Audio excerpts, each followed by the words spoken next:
Bonjour, je suis très heureux de vous retrouver ici à Blois. J'ai un peu de buée sur les yeux, alors j'enlève mon masque et je peux l'enlever parce que je suis assez loin de la ville où se tiennent les 23e rendez-vous de l'histoire de Blois. C'est l'événement incontournable pour tous ceux qui aiment l'histoire et pour tous ceux qui font l'histoire. Il y a près de 1000 invités cette année qui vont débattre d'un thème passionnant. Ce thème, c'est gouverner. Gouverner, c'est prévoir, disait Adolphe Thiers, mais comment prévoir l'imprévisible ? Comment gouverner au temps des émotions? Ces questions et bien d'autres, je les ai posées à mes invités à qui j'ai donné rendez-vous à Blois.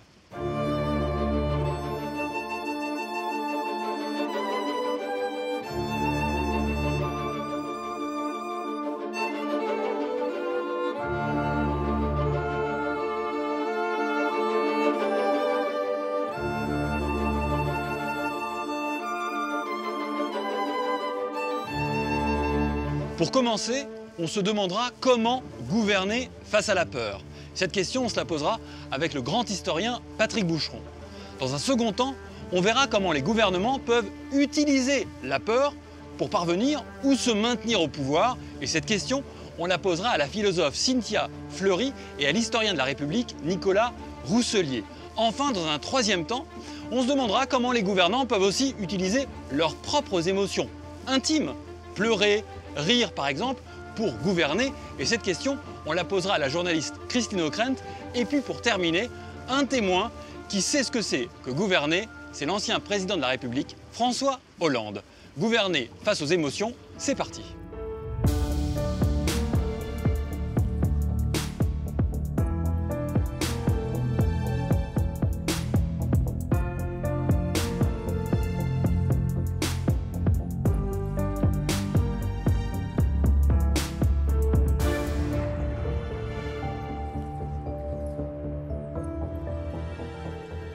Bonjour Patrick Boucheron. Bonjour. On est très heureux de vous recevoir ici, dans le château de Blois, à l'occasion des rendez-vous de l'histoire. Vous êtes professeur, historien, professeur au Collège de France et spécialiste de la peur. J'ai d'ailleurs ici ce livre qui est devenu en quelques années vraiment un classique en histoire médiévale, et pas seulement en histoire médiévale. Ça s'appelle « Conjurer la peur ». La peur, elle est partout. Elle rend parfois difficile l'art de gouverner. On le voit aujourd'hui, la peur du Covid, la peur de la fin du monde, pour certains la peur de la fin du mois. Et beaucoup de commentateurs ont fait des parallèles avec votre période de prédilection, le bas Moyen-Âge, en évoquant des peurs qu'on aurait retrouvées par le passé, la peur de la peste, mais aussi la peur, par exemple, de la fin du monde avec le millénarisme. Est-ce que l'historien que vous êtes trouve que ces parallèles sont légitimes ? Je ne suis pas vraiment un spécialiste de la peur, mais j'ai regardé une image, cette fresque peinte par Ambrogio Lorenzetti en 1338, 10 ans avant la peste noire, mais évidemment il ne le savait pas. Et ce que j'y ai vu, c'est effectivement une manière par la peinture et plus globalement par la communication politique de conjurer la peur. Et au fond, cette peur, cette qualité de peur que Lorenzetti veut conjurer, c'est une peur plus politique. C'est une peur au fond de ce que notre monde, que ce à quoi l'on tient, ce qui assure non seulement nos institutions, mais nos existences, s'effondre. Avant, effectivement, la peur de l'épidémie, on a beaucoup convoqué la concordance des temps avec la peste en ces temps d'épidémie. Avant cette crainte-là, il y a une peur, une hantise plus politique qui est celle qui m'intéresse et qui a rapport avec ce qui nous rassemble à Blois, c'est-à-dire les arts de gouverner. La question, c'est de savoir si gouverner, c'est faire peur, si on peut faire bien gouverner par temps de peur, si au fond, avoir peur, c'est se préparer à obéir. C'est toutes ces questions-là, au fond, qui nous intéressent. Et est-ce que, quand les gens ont peur, parce que le sentiment de peur n'est pas qu'un sentiment politique, ça peut être un sentiment réel, même si c'est un sentiment de peur, est-ce que d'avoir peur, ça rend difficile le fait de gouverner, l'art de gouverner ?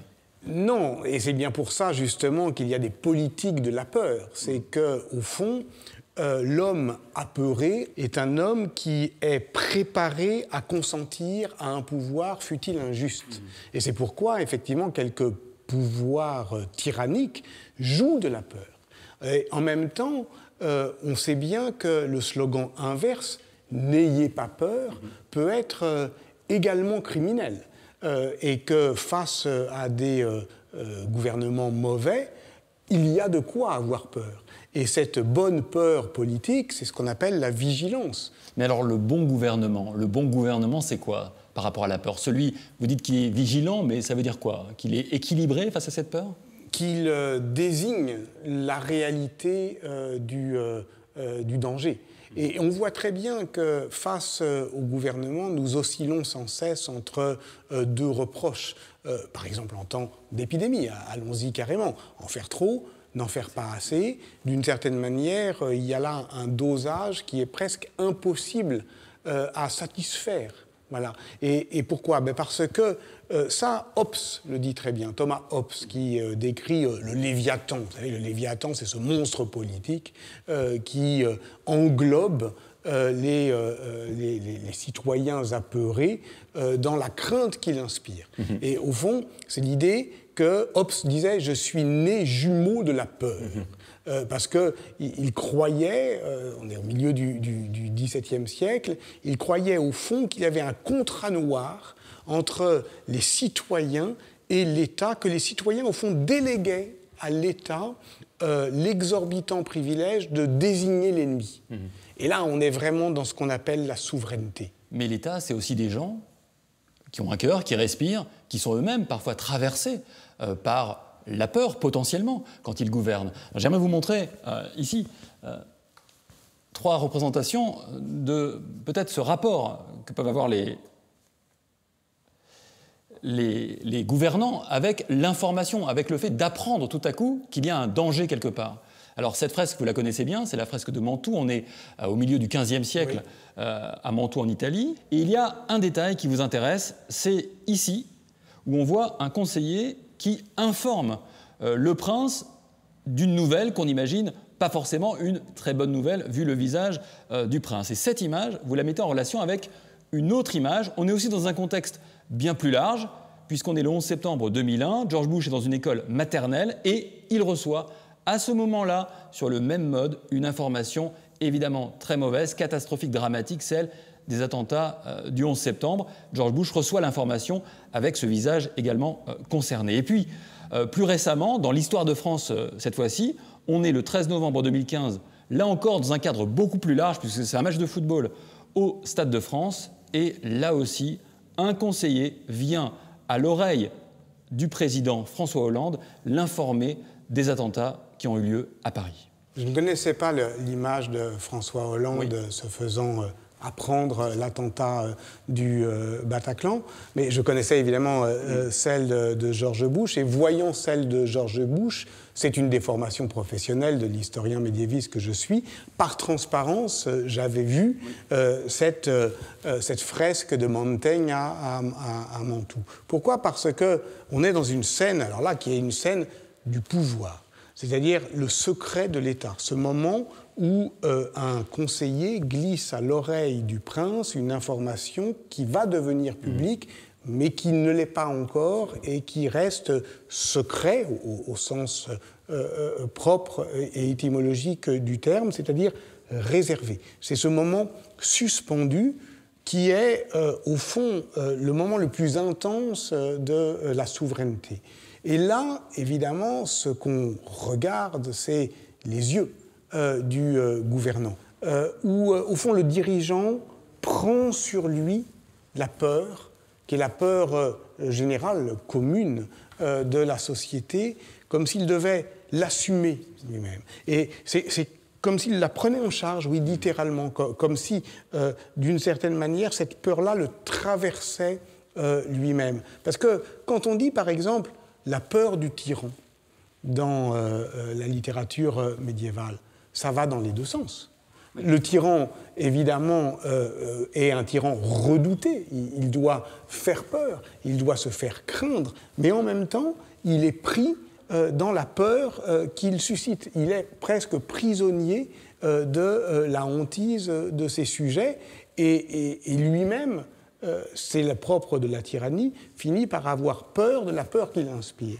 Et donc, il y a une sorte de nœud de pouvoir qui est très inquiétant, et les images que vous nous montrez, au fond, désignent moins une permanence qu'une transparence. C'est que, effectivement, comme nous connaissons l'histoire, dès lors que l'événement surgit, fût-il imprévisible, nous pouvons voir à travers lui tout ce que l'histoire des pouvoirs a armé dans notre regard. Est-ce qu'on peut aller jusqu'à dire que, finalement, la manière dont un gouvernant reçoit la peur définit son type de pouvoir? Oui, d'une certaine manière, on pourrait dire les choses très simplement. La peur, c'est un sentiment qui est physique, qui se ressent. Et on voit très bien, par exemple, nous avons vécu, je dirais presque en direct, la chute de la dictature. Et on voit dans le regard voilà, on se souvient de Ceausescu, on voit comment la peur change de camp. On voit comment, d'une certaine manière, la peur qu'on inspire peut se retourner contre le tyran. Et évidemment, avec cette loupe qui est impitoyable, qui est la loupe de la télévision, ça ne trompe pas. Et c'est quelque chose qui est important parce que cette anthropologie ordinaire du pouvoir, au fond, on peut la ressentir aussi. Par exemple, prenons la Tunisie. La révolution tunisienne, après les printemps arabes, en 2011, a été un moment où, effectivement, on pouvait, en tout cas c'est ce que nos amis tunisiens disaient, ben voilà ce qui a changé. Qu'est-ce qui a changé? C'est que je me promène dans la rue et je n'ai plus peur de la police. Et puis c'est revenu. Et au fond, cette question-là, est-ce qu'on a peur de la police? C'est une question très sérieuse en régime démocratique, parce que ça ne vaut pas pour tous les moments et ça ne vaut pas pour tout le monde. Et donc, au fond, c'est presque irrépressible, mais c'est au fond indiscutable. C'est que si on se met à avoir peur des forces de l'ordre, c'est que quelque chose s'est passé. On voit à vous écouter à quel point la peur est un révélateur de l'art de gouverner, des difficultés de l'art de gouverner, de ses failles et aussi de ses dangers et de ses possibles développements tyranniques. C'était passionnant, merci Patrick Boucheron. C'est moi qui vous remercie. Je cite le livre qu'on a beaucoup évoqué ensemble, « Conjurer la peur », c'est aux éditions Le Seuil et c'est en point histoire. Merci beaucoup.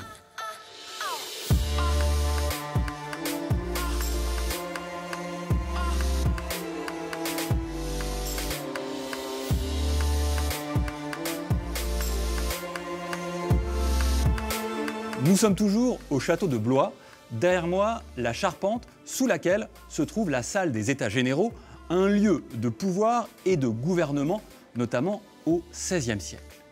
Avec Patrick Boucheron, nous avons vu à quel point il est difficile de gouverner face aux émotions populaires. Mais on peut aussi se servir de ces émotions populaires pour parvenir ou pour se maintenir au pouvoir. Pour en parler, j'ai donné rendez-vous à la philosophe spécialiste du ressentiment Cynthia Fleury et à l'historien Nicolas Rousselier, expert de l'histoire de la République.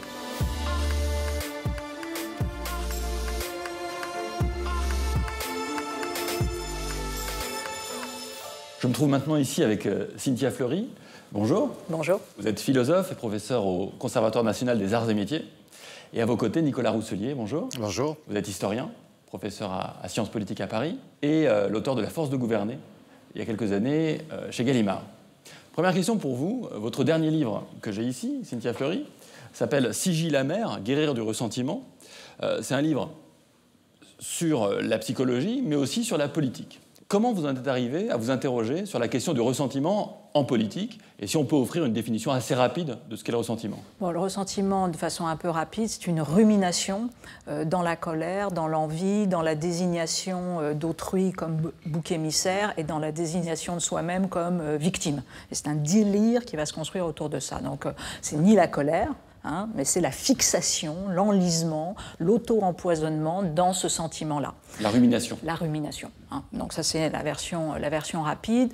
Je me suis interrogée sur cette question d'abord parce que j'ai un terrain clinicien, donc j'ai vu que c'était un objet essentiel en clinique, pas simplement la quête des origines, comprendre pourquoi on a mal, mais à un moment donné, malgré la compréhension d'un mal, dire mais j'ai encore mal. Alors ça ne suffit pas de comprendre. Maintenant, ça ne suffit pas toujours de comprendre, il faut sublimer. Et donc cet acte de sublimation, on le rencontre dans le parcours personnel.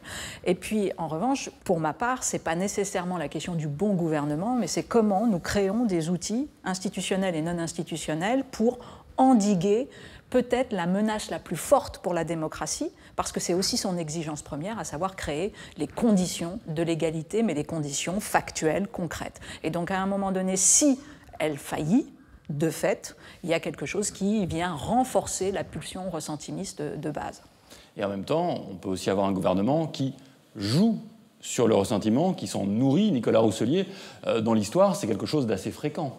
Oui, c'est très fréquent. Mais je crois que ces questions de ressentiment et plus largement de passion posent un problème tout particulier à la démocratie, beaucoup plus qu'à d'autres régimes. La démocratie, effectivement, c'est une tentative de séparation entre raison et passion. Le premier geste de la démocratie, c'est d'essayer de se fonder sur le logos, la raison, les décisions raisonnables. Rationnelles, si possible rationnelles, ou en tout cas raisonnables. Évidemment, dans un parlement, une délibération, une discussion, une prise de décision, on attend de celui qui prend la décision, ça peut être une collectivité, comme une assemblée, qu'il se base sur la raison et qu'il laisse les passions au vestiaire. Mais d'un autre côté, les passions, évidemment, sont toujours proches, sont toujours là. Le problème de la démocratie, c'est de faire toute sa place à la raison pratique et toute sa place aussi aux émotions. Je prends un exemple. De Gaulle, le 18 juin, vous relisez l'appel du 18 juin, zéro émotion dans le texte lui-même. C'est hyper rationaliste. Nous avons perdu la guerre parce qu'ils étaient plus forts, nous allons la gagner pour les mêmes raisons. Quand nous serons plus forts, avec plus d'industrie, plus d'armement et les alliés. Cependant, De Gaulle, contrairement à pratiquement tous les députés et les sénateurs de l'époque qui avaient voté pour la dictature de Pétain, De Gaulle, pour partir à Londres, il y a une sorte de passion qu'il a exprimée en lui-même pour faire ce geste. Mais après le geste, il y a la politique et il y a donc la raison. Mais les grandes décisions sont quand même fondées sur ces passions fondamentales. La passion fondamentale de refuser l'oppression, de refuser par exemple la dictature. Donc la passion comme moteur d'action, oui, Cynthia ? Oui, non, mais c'est juste parce qu'on voit effectivement que la séparation entre un régime autoritaire et un régime démocratique, elle est assez faible. C'est pas du tout d'un côté il n'y a pas d'émotion, de l'autre il y a des émotions. Ça n'existe pas, ça. En revanche, c'est l'orientation, la tentative d'orientation agente, raisonnable, de ces émotions. Et ça, c'est le pari d'une démocratie qui est effectivement basée sur ce qu'on pourrait dire une logocratie. C'est de considérer que la rationalité publique, la rationalité individuelle aussi, mais aussi la rationalité publique, c'est une construction qui peut exister. Alors que ce n'est pas du tout l'objet d'un régime autoritaire qui ne s'intéresse pas du tout à cette question d'une construction collégiale de la rationalité publique. Mais aujourd'hui, on a, alors certains les appellent des démocratures, des régimes qui sont un peu entre les deux, un peu entre la démocratie et le régime autoritaire, et qui soufflent sur les braises de l'émotion populaire. J'aimerais vous montrer un moment d'un meeting de Donald Trump. On est, oui, vous en soyez déjà, on est aux États-Unis. On va voir comment Donald Trump et le type de gouvernant qu'est Donald Trump peut se servir de ce ressentiment, quitte à même peut-être un peu l'entretenir, voire même le créer de toutes pièces. Ils disent que Trump nous divise. Mais comment on peut dire ça? Ce qu'il veut, c'est nous rassembler. C'est ça. Ce sont les démocrates qui divisent le pays. Ce sont surtout les médias qui nous divisent. Moi, je supporte même plus de regarder CBS le soir. MSNBC, CBS, c'est que des menteurs. Moi, je regarde Fox News. Je suis accro. Et même là-bas, il y a de plus en plus de journalistes qui virent à gauche. On est là pour qui? Alors là, on a des spécimens de militants de Donald Trump. On voit, les médias nous mentent, nous sommes les victimes d'une machine médiatique. Est-ce qu'on est là au cœur de votre théorie sur le ressentiment? C'est toujours difficile de se permettre, voilà, mais en l'occurrence, extérieurement, oui. On renvoie à ce qu'est, à un moment donné, une pulsion ressentimiste. Alors, pourquoi? Parce qu'on voit bien la généralisation, l'indifférenciation, c'est-à-dire le grand bain dans lequel tout d'un coup on met tout, et la fin du discernement. C'est-à-dire l'incapacité à un moment donné à dire telle chose c'est plutôt ceci, telle chose c'est plutôt cela. Non, on fait un grand bain et ça généralement c'est un des marqueurs forts d'un ressentiment et bien évidemment une binarisation, petit à petit une polarisation qui fait qu'au lieu d'aller vers de la complexité, vous allez réduire votre champ d'action et puis vous réduisez aussi votre champ d'analyse au sens où c'est eux ou c'est nous, c'est Fox News ou c'est rien. Mais ce qui est très intéressant, c'est que les personnes qu'on a entendues, les militants, au lieu de parler du gouvernement, au lieu de parler de ce que fait le gouvernement, parlaient de ce que font les médias, CNN, Fox News. Et donc on voit qu'en fait, ils s'attaquaient à ceux qui alimentent la colère, qui alimentent les ressentiments, qui alimentent les passions, c'est-à-dire des médias, un certain type de médias qui ne cessent de mettre de l'huile sur le feu. Donc ce qui est intéressant, c'est ça, ils faisaient des commentaires sur les vecteurs de la passion et du ressentiment, plutôt que s'attaquer aux vrais problèmes structurels de leur société, et Dieu sait qu'il y en a dans la société américaine. Mais revenons un peu en France, vous êtes historien de la République française, est-ce que vous avez constaté, vous, sur le temps long qui est votre objet d'histoire, cette tentation aussi de jouer sur peut-être les sentiments victimaires des populations pour se maintenir au pouvoir ou pour même se conduire au pouvoir? Oui, alors, enfin, le projet républicain, quand on pense aux républicains du XIXe siècle, qui avaient fondé leur philosophie politique sur le positivisme, le rationalisme, on peut penser à Gambetta, c'est, comme je le disais, c'est faire sa place aux deux, à la raison et à la passion. Donc, par exemple, Gambetta disait, quand il faisait une réunion électorale, une réunion publique, il disait à ses auditeurs, nous devons mutualiser les éléments de nos raisons pour en faire une raison commune, mais en sachant apprivoiser les passions. Il avait un terme intéressant, il disait, le gouvernement commence par le gouvernement de soi-même. C'est-à-dire, je parle, je vais essayer de donner des arguments, et puis, si vous, Thomas, vous m'interrompez, c'est la tradition républicaine. On a un dialogue républicain, ce qui veut dire je vous écoute, jusqu'au point où on s'entend et où la raison sort de ce dialogue. Sauf que vous, Thomas, vous pouvez par exemple avoir un ressentiment, une colère sacrée pour des raisons d'injustice profonde. Et si moi, en tant que républicain démocrate, je vous dis « Attention, vous commencez à être en colère, ça ne va pas », je vous retire votre ticket d'entrée dans le débat démocratique, parce que la colère n'a pas de place ici. Vous avez aussi une mise en condition des acteurs légitimes dans la démocratie qui peut exclure la colère, et le point est toujours très difficile. Et justement, du coup, Cynthia Fleury, est-ce qu'il n'y a pas un risque à considérer le ressentimisme comme un problème, de ne pas prendre en compte les vrais problèmes, les vraies colères des gens? Bien sûr, l'instrumentalisation, elle peut exister des deux côtés. C'est-à-dire, soit pour qualifier quelque chose et faire que ce ressentiment devienne une vérité, ou à l'inverse, faire aussi à l'inverse, c'est-à-dire de dire que ce ressentiment est nécessairement faux, qu'il n'a aucune condition objective, etc. Or, ce n'est pas aussi simple que ça. Il y a des conditions objectives de renforcement de la pulsion ressentimiste. Il y a des injustices économiques, sociales, etc.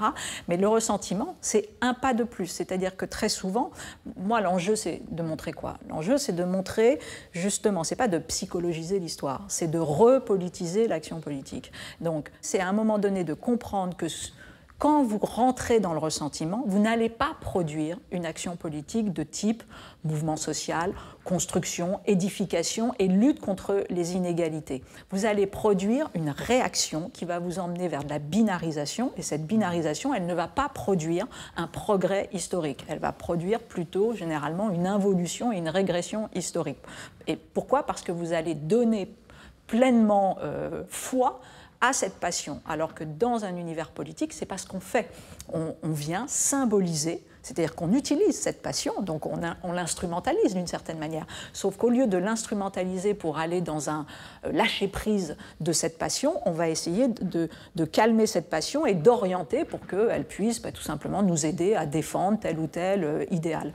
Donc, c'est très très compliqué, c'est très très poreux. Donc l'enjeu, c'est de quoi? C'est de produire un espace politique qui, malgré tout, permet, c'est vrai, à certains types d'émotions d'exister et en même temps donne dans cet espace politique, sens espace public, au lieu de donner des outils pour enliser dans cette émotion, au même moment donner des outils pour décrypter, déconstruire cette émotion et l'emmener vers une tentative de rationalité publique. C'est ça, encore une fois, le pari de la démocratie. Ce n'est pas simple, mais c'est son exigence.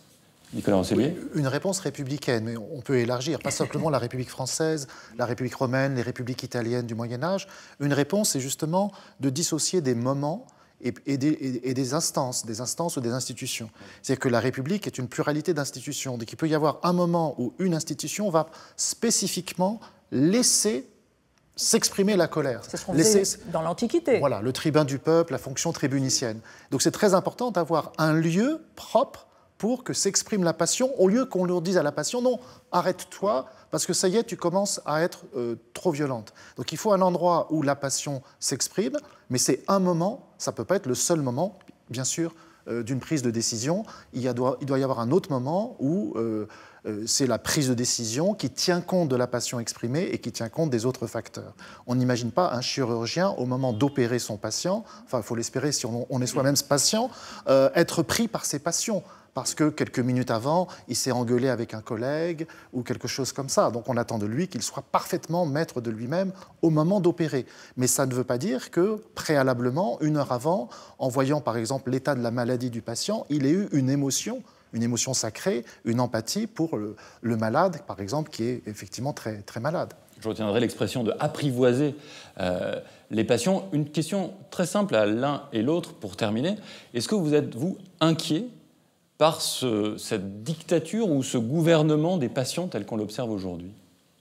Alors, moi, je suis d'un naturel inquiet.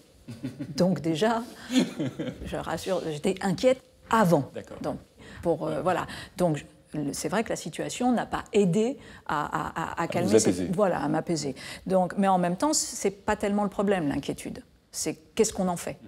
Et ma résolution, c'est d'en faire quelque chose, et surtout, malgré tout, je vois et les ingrédients des difficultés, mais je vois également, très sincèrement, les ingrédients de possibles solutions. C'est ça la vérité d'aujourd'hui. Et donc, très clairement aujourd'hui, pour ceux qui veulent ne pas instrumentaliser ces émotions, vous avez aujourd'hui des alliés très objectifs, que ce soit dans les politiques, mais que ce soit dans les associations, les entreprises, les artistes, etc., les lieux d'économie solidaire, pour penser quelque chose, pour compenser cet univers qui, c'est vrai, de manière un peu majoritaire, a un relent ressentimiste fort. Donc le philosophe et psy inquiet par nature ne l'est pas tant que ça. Est-ce que l'historien, du coup, lui est inquiet? Oui, je suis désolé, il n'y a pas de diversité. Moi aussi, je suis assez inquiet par nature. Bon. Oui, alors, la période actuelle est troublante à tout point de vue, mais le plus troublant, c'est que le problème n'est pas d'exprimer la passion, puisqu'elle doit s'exprimer, et on ne doit pas lui intimer une forme de caractère raisonnable, sinon elle n'est plus passion, elle ne s'exprime plus. Le problème, c'est le relais, voilà, l'embrayage. Par quoi fait-on relais de la passion qui s'est exprimée? Ce relais n'a pas eu lieu, par exemple, pour la crise des Gilets jaunes, ou pour un certain nombre de mouvements sociaux. Du coup, elle devient peut-être du ressentiment. Et oui, parce que ce sont les acteurs mêmes de cette passion qui récusent le fait d'être relayés. Et ça, c'est très nouveau dans l'histoire de la démocratie. Bon, c'est passionnant, on aurait pu continuer longtemps. Je cite votre livre, Cynthia Fleury, qui vient de paraître chez Gallimard, Sigil amer, guérir justement du ressentiment. Et quant à vous, un livre un peu plus ancien, mais passionnant, La force de gouverner, c'était aussi chez Gallimard. Merci d'avoir été mes invités. Merci.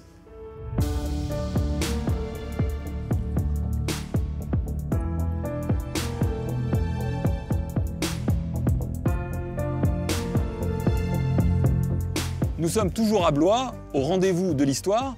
On a vu à quel point les émotions populaires peuvent être utilisées par ceux qui nous gouvernent pour prendre le pouvoir ou pour se maintenir au pouvoir. Mais les gouvernants utilisent de plus en plus leurs propres émotions. Ils pleurent, ils rient, ils sont en colère, et tout cela à des fins politiques. Nous allons en parler avec la journaliste Christine Ockrent.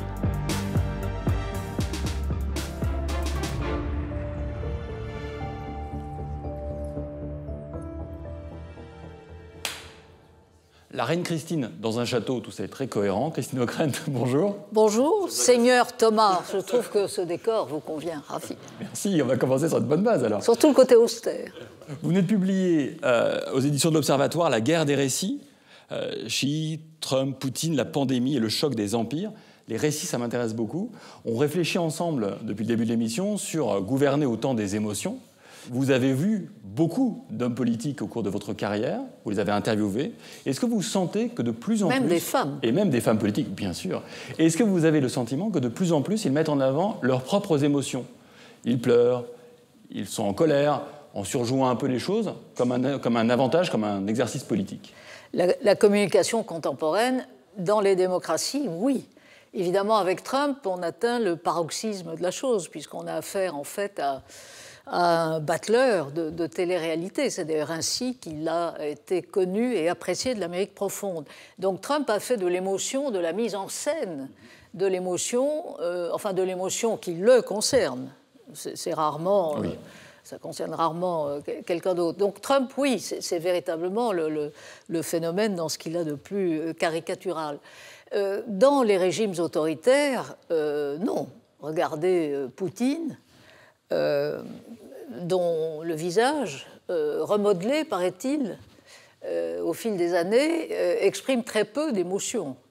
Ça m'a beaucoup frappé en essayant de trouver des infos sur ce qui se passe en Russie en temps de pandémie. Il y a eu très très peu d'informations fiables qui sont sorties, mais on voyait Poutine dans une mise en scène s'adressant, donc réfugié en fait dans sa propriété près de Moscou, il y est toujours, et s'adressant aux gouverneurs des diverses régions russes à qui il a laissé les rênes longues pour ne pas avoir à s'en occuper lui-même. Et les tâches domestiques, ça n'intéresse pas beaucoup. Et puis c'était une manière aussi que ce soit les gouverneurs qui assument les décisions impopulaires. Mais là, vous n'avez pas de manifestation d'émotion, ni même de compassion. S'agissant des démocraties, on voit bien que la communication politique a changé tout ça. Ça dépend aussi de la génération à laquelle appartiennent les dirigeants. Vous voyez effectivement un Boris Johnson qui a fait de l'émotion, de la mise en scène de son propre personnage la clé de son parcours politique à lui. Alors justement, puisque vous en parlez, on l'avait prévu et ça tombe très bien, on va voir effectivement comment Boris Johnson, on a une vidéo de lui sortant de l'hôpital. Il a été très malade, très atteint par le coronavirus il y a quelques mois. Avant ça, il l'avait pris plutôt à la légère. On le voyait serrer des mains un peu partout. Changement de ton complet quand il en sort. Et vous allez voir, il parle de lui, il parle des autres avec énormément d'émotion. J'espère qu'ils ne m'en voudront pas de citer particulièrement 2 infirmiers. Ils sont restés à mon chevet pendant 24 heures quand il n'y avait pas d'autre solution. Il y a Jenny de Nouvelle-Zélande et Luís du Portugal, près de Porto. La raison pour laquelle mon corps a finalement commencé à avoir assez d'oxygène, c'est parce qu'à chaque seconde, ils me surveillaient. Ils réfléchissaient, ils se préoccupaient de moi et ils me donnaient les soins dont j'avais besoin. Oui, il remercie en particulier un infirmier portugais, oui. Ce qui pour... l'architecte un peu, comment dire, un peu confus du Brexit ne manque pas de sel. Et au même moment, sa compagne accouchait, si ma mémoire est bonne, d'un petit garçon qui a eu droit au prénom du Portugais. Alors l'émotion est partout et elle est aussi, vous l'avez dit, chez les jeunes générations de ceux qui nous gouvernent et notamment chez notre président de la République. J'aimerais vous montrer un de ses tweets, un de ses messages sur le réseau social Twitter.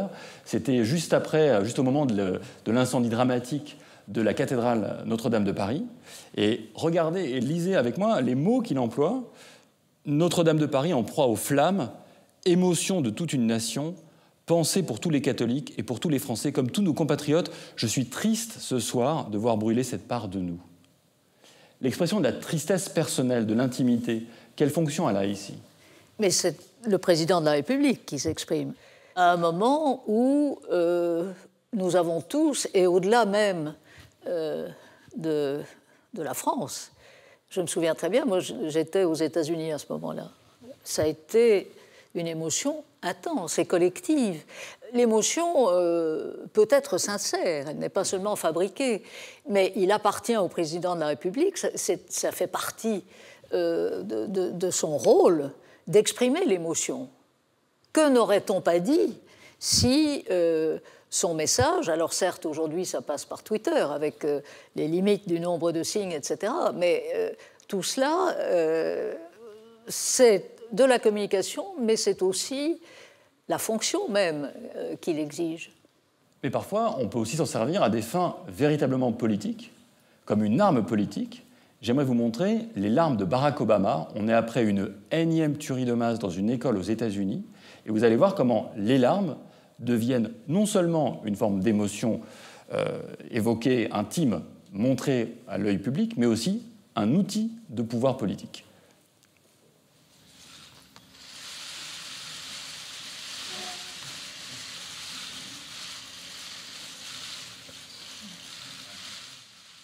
À chaque fois que je pense à ces enfants, ça me rend malade. Et d'ailleurs, ça arrive tous les jours dans les rues de Chicago.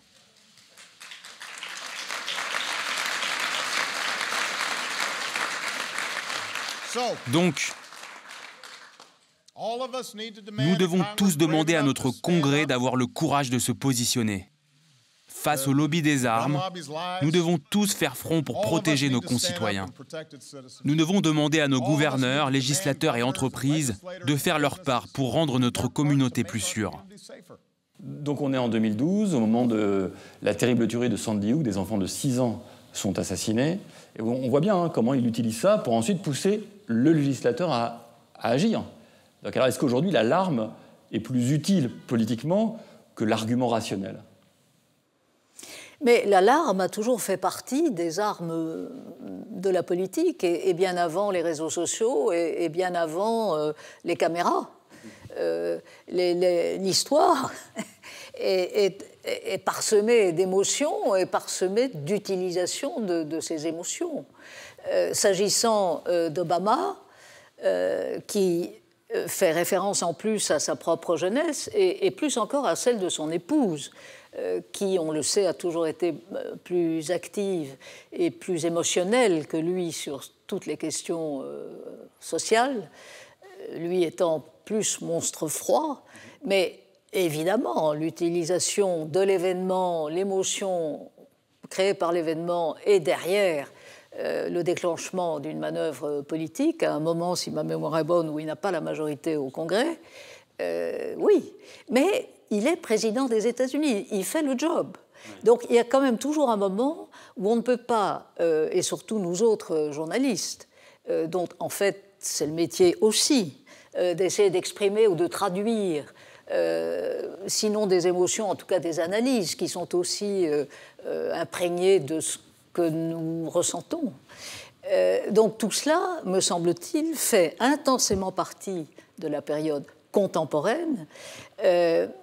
Simplement, il y a des gens qui sont plus sincères que d'autres et d'autres qui sont encore plus habiles que certains. Justement, c'est la dernière question que je voulais vous poser. En tant que journaliste qui avait observé et qui observait ces gens-là, comment démêler le vrai et du faux ? Est-ce que le journaliste, son travail, c'est d'aller voir la sincérité ou l'insincérité et puis éventuellement de la débusquer ? Mais tout dépend des circonstances, tout dépend aussi de la nature de l'exercice journalistique, comme vous le savez.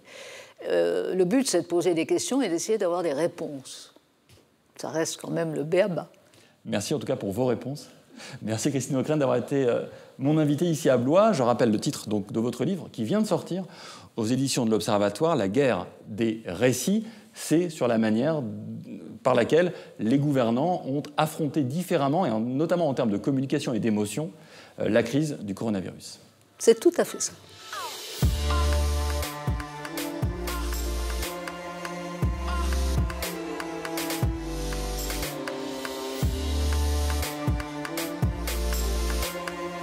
Nous sommes toujours à Blois, à l'occasion des 23e rendez-vous de l'histoire. On a entendu des historiens, une philosophe, une journaliste évoquer l'art de gouverner au temps des émotions. On a eu envie de confronter tout cet apport au regard d'un témoin, un témoin qui sait ce que gouverner veut dire. J'ai donné rendez-vous à François Hollande.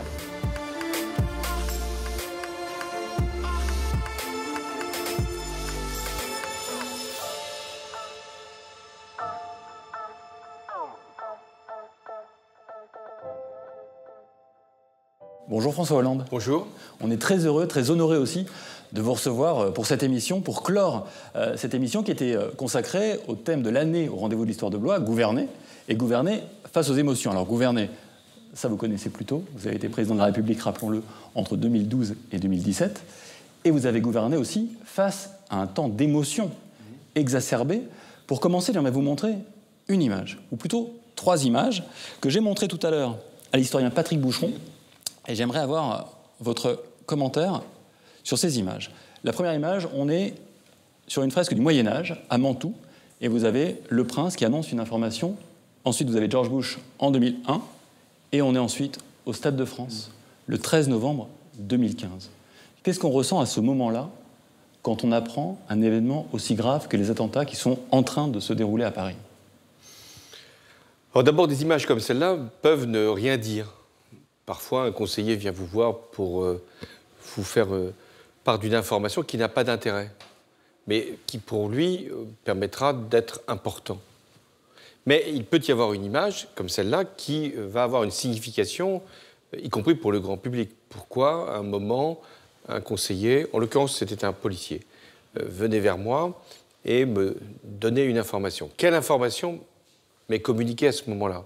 C'est celle d'un acte terroriste, puisque j'ai entendu une détonation, je ne sais pas exactement quelle est son origine, sa nature, ses effets, et ce policier vient me dire qu'en réalité, il y a eu une tentative d'attentat, sans doute une mort d'homme, et qu'il y a un risque d'autres attentats. Que dois-je faire? J'ai cette information, elle est douloureuse, parce que je sais que nous sommes dans un grand match de football, il y a 50 000 personnes qui sont rassemblées. Est-ce qu'il n'y a pas un terroriste qui s'est introduit dans le stade? Donc je dois montrer du sang-froid et une préoccupation. Le sang-froid, c'est de ne pas quitter mon siège au moment où cette information m'est donnée. Sinon, c'est pour beaucoup de ceux qui peuvent être là autour de moi, l'idée qu'il se passe quelque chose et que la détonation, en fait, est un acte terroriste. Mais je dois aussi être présent le plus rapidement possible dans un lieu qui va être celui de la prise de décision. Regardant le match de football, je ne peux pas avoir toutes les informations, je ne peux pas prendre une décision. Donc je dois, à la suite de cette information, réguler mon temps, rester suffisamment à ma place pour ne pas inquiéter et trouver une opportunité pour quitter mon siège pour prendre ma décision. Il y a une troisième dimension, comme moi, qui m'intéresse, c'est que j'ai lu dans le livre de Karim Rissouli que vous aviez aussi vos enfants qui, potentiellement, pouvaient être au cœur des actes terroristes. Donc, ne pas inquiéter, prendre des décisions, mais est-ce que vous, personnellement, vous avez peur à ce moment-là? J'ai un de mes enfants qui est au Stade de France. Donc, pour lui, je n'ai pas peur. Ou je n'ai pas plus peur que pour tous les autres. Mais je m'inquiète pour ceux qui ne sont pas au Stade de France. Mais je ne vais pas, même en tant que père de famille, tout abandonner en appelant mes propres enfants. Je fais en sorte d'appeler leur mère pour qu'elle puisse elle-même savoir comment elle peut les retrouver. Et ensuite, je n'ai pas trop d'inquiétude parce que j'ai le retour qu'ils sont en sécurité. Et est-ce que vous vous dites très vite qu'il y a un risque, dans les jours qui suivent, que la peur prenne part au sein de la population française? J'ai d'abord un premier sentiment, c'est est-ce que la peur ne peut pas saisir le stade lui-même? C'est-à-dire que si les informations sont connues, si par les textos, les gens qui sont dans le Stade de France savent qu'il y a eu un attentat aux portes du stade, la tentation, c'est de sortir du stade. C'est-à-dire la seule interprétation que j'ai de l'acte terroriste lui-même, créer une panique, que des gens se marchent dessus, des centaines de personnes pourraient ainsi être blessées ou mourir. Et puis ensuite, la peur, oui, bien sûr, c'est ce qui, dans cette nuit-là, mais j'ai connu d'autres nuits dramatiques, peut être le sentiment général, c'est-à-dire avoir peur. Ce que la peur peut avoir comme conséquence, quelquefois, c'est de se protéger. Nous avons peur, donc nous faisons attention. Mais aussi la peur, c'est la peur de l'autre, c'est la peur de l'inconnu, c'est la peur de l'avenir. Et c'est ça l'inquiétude que j'ai toujours, c'est que ce que les terroristes, et notamment les islamistes, veulent faire, c'est nous faire peur pour que nous puissions nous diviser. Justement, on vous écoute. Un discours très important. Ce que les terroristes veulent, c'est nous faire peur, nous saisir d'effroi. Il y a effectivement de quoi avoir peur. Il y a l'effroi. Mais il y a, face à l'effroi, une nation qui sait se défendre, qui sait mobiliser ses forces et qui, une fois encore, saura vaincre les terroristes.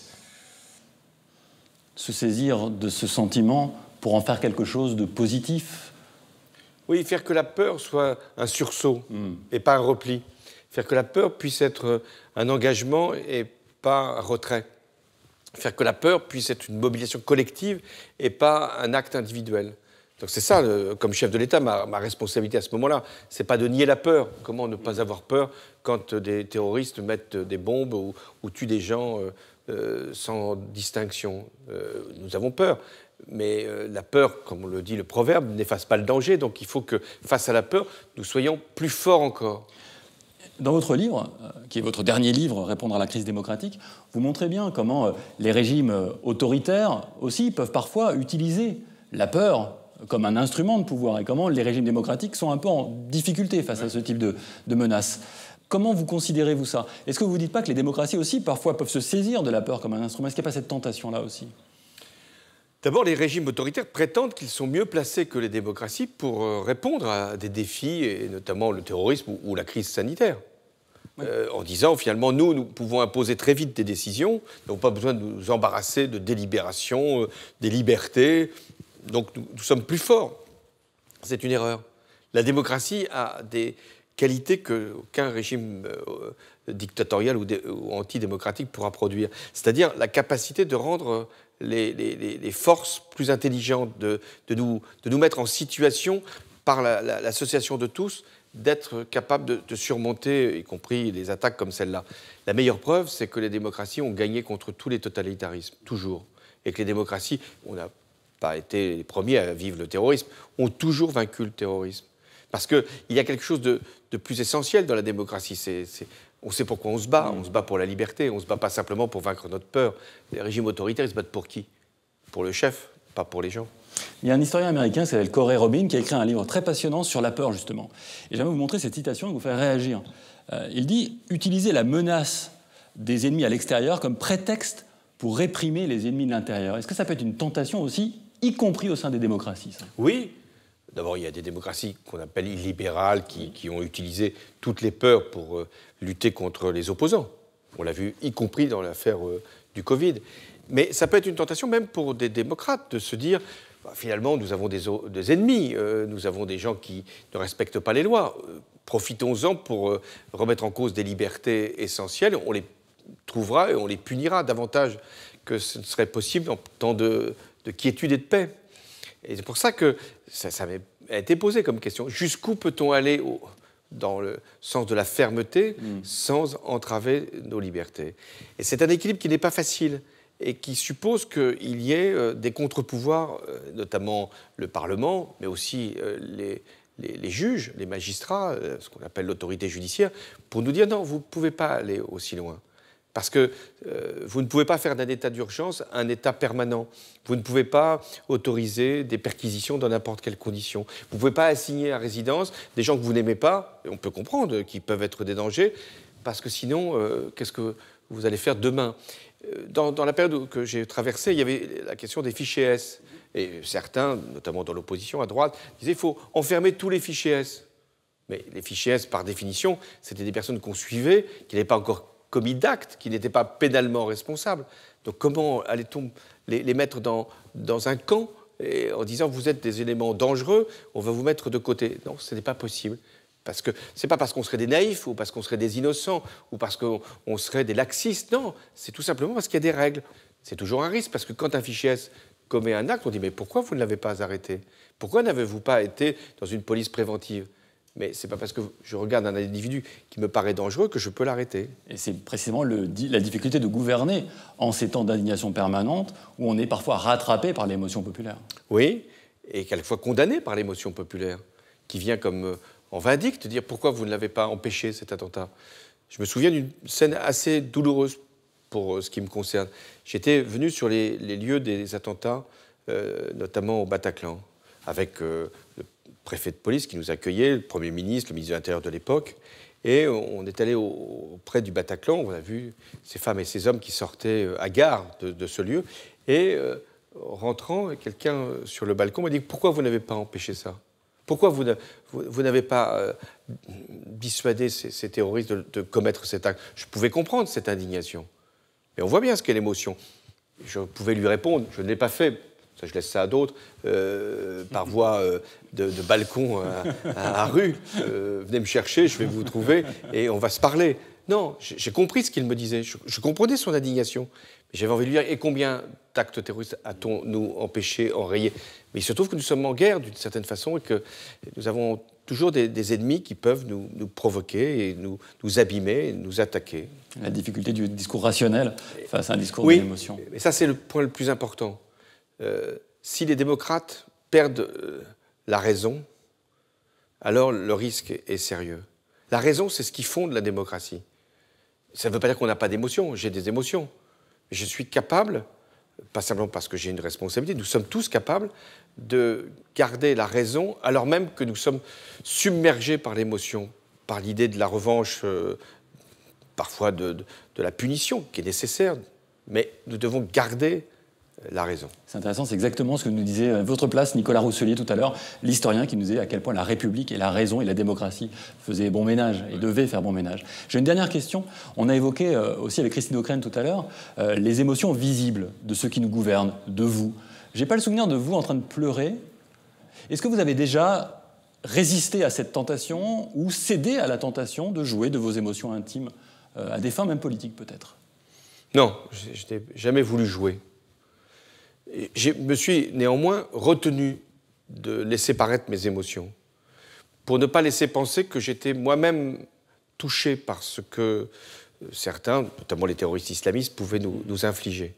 Mais il se trouve que, participant à une cérémonie, à la suite des attentats des terrasses et du Bataclan, j'ai été donc à la cour des Invalides et je voyais ces blessés qui étaient là, je voyais ces familles de personnes disparues. Et il y avait des chansons. Il faisait un froid terrible. Et le froid, d'une certaine façon, gelait aussi mes émotions. Et quand les chansons ont été entonnées, je pense qu'une larme a coulé. Merci. Ça sera le mot de la fin. Gouverner face aux émotions. Merci beaucoup. Merci à vous d'avoir été mon invité. C'est ainsi que s'achève Rendez-vous à Blois. Il me reste à remercier les équipes de France 3 Centre Val-de-Loire et le château de Blois qui nous a accueillis avec une extraordinaire générosité.